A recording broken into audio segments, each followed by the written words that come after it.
لائیں کہیں کہ ہمارا رب اللہ ہے، پھر اس پر جم جائیں۔ ان پر فرشتوں کا نزول ہوتا ہے، نہ کوئی غم کرو نہ خوف، خوشیاں مناؤ جنت کی جس کا تم سے وعدہ کیا گیا تھا۔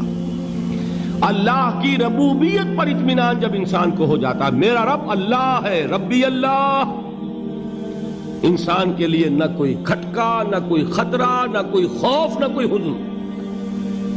جو کچھ ہو رہا ہے کس کے اذن سے ہو رہا ہے؟ اللہ کے اذن سے۔ اللہ کے اذن کے بغیر پتا تک نہیں ہلتا۔ یہ کوئی اندھا بہرا مادہ نہیں ہے جس سے مجھے کوئی خوف ہو۔ اندھا بھینسا چلا آ رہا ہو اس سے تو ڈرنے کا ہر انسان کو ڈرنا چاہیے، نہ معلوم کس کو ٹکر مار دے۔ لیکن نہیں، اس کائنات کو چلانے والا ایک سمیع و بصیر خدا ہے۔ وہ جو میرا دوست ہے، میرا ولی ہے۔ اللہ ولی الذین آمنوا یخرجہم من الظلمات الی النور۔ اللہ اہل ایمان کا ولی ہے، ساتھی ہے، پشت پناہ ہے، مددگار ہے، حمایتی ہے۔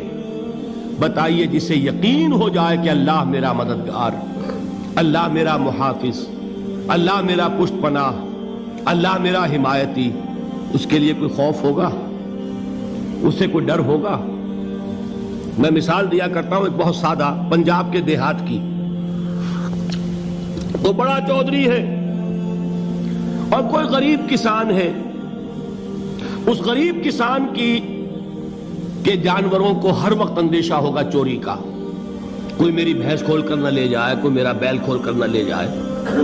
لیکن جس کے بارے میں یہ سب کو معلوم ہو کہ وہ جو بڑا چودھری ہے وہ اس کا دوست ہے، اس کی بچیا کو کوئی خوف ہوگا؟ اس کی بھینس پر کوئی ہاتھ ڈالے گا؟ اسے کوئی اندیشہ ہوگا؟ نہیں۔ کیوں؟ کہ وہ بڑا چودھری، بڑا اس کا یہاں کا سردار، جاگیردار، سب کو معلوم ہے وہ میرا دوست ہے، کوئی میرے خلاف اقدام نہیں کر سکتا۔ اس دنیا میں یہ چھوٹی سی بات اگر آپ کے دلی اطمینان اور سکون کا باعث بن سکتی ہے تو ذرا تصور کیجئے۔ میں لفظ تصور استعمال کروں گا صرف اس لیے کہ اس کا ہم جس کو کہتے ہیں ادراک اور شعور کر نہیں سکتے، اگر کے ساتھ کر سکتے۔ اگر یقین ہو کہ اللہ میرا مددگار اور یقین ہو کہ اللہ ہر آن میرے ساتھ ہے، پھر کوئی خوف؟ کس کا خوف؟ کوئی شے اللہ سے بالا تر ہے؟ کوئی قوت اس سے زیادہ طاقتور ہے؟ کوئی اس کے ارادے کو بدلنے والا ہے؟ کوئی اس کی مشیت کے آڑے آنے والا ہے؟ یہی بات ہے جو حضور نے فرمائی۔ یہ ایمان کا حاصل ہے لب لباب،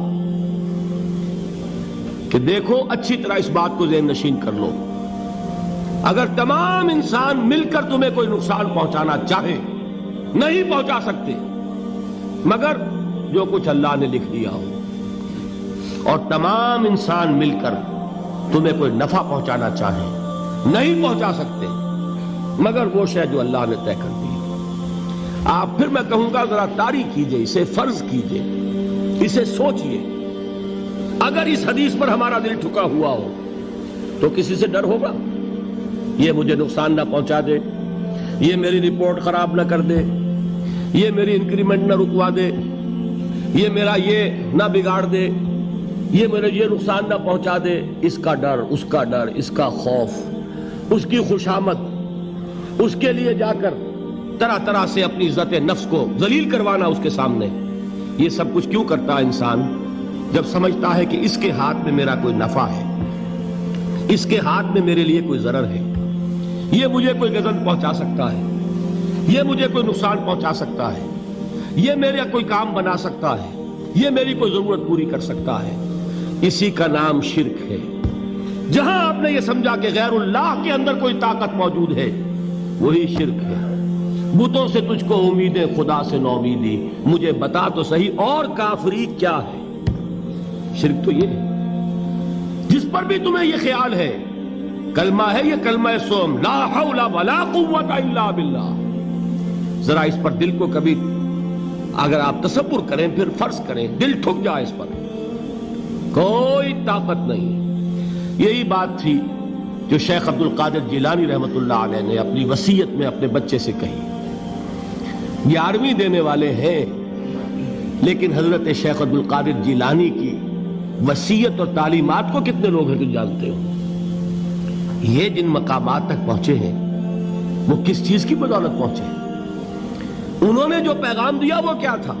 اے میرے بچے، جس طریقے سے قرآن مجید میں حضرت لقمان کی نصیحتیں جو ہے نقل کر دی گئی ہیں، میں یہ عرض کروں گا بالفرض اگر قرآن حضرت عبد القادر جیلانی کے بعد نازل ہوا ہوتا تو شیخ عبد القادر کی یہ نصیحتیں بھی قرآن میں درج ہوتی. اتنی اونچی نصیحتیں ہیں. اے میرے بچے، اس حقیقت کو ذہن نشین کر لے، لا فاعل فی الحقیقت ولا مؤثر الا اللہ. اس کائنات میں نہ کوئی فاعل حقیقی ہے نہ مؤثر حقیقی ہے سوائے اللہ کے. کسی شے میں کوئی تاثیر نہیں اگر اللہ نہ چاہے.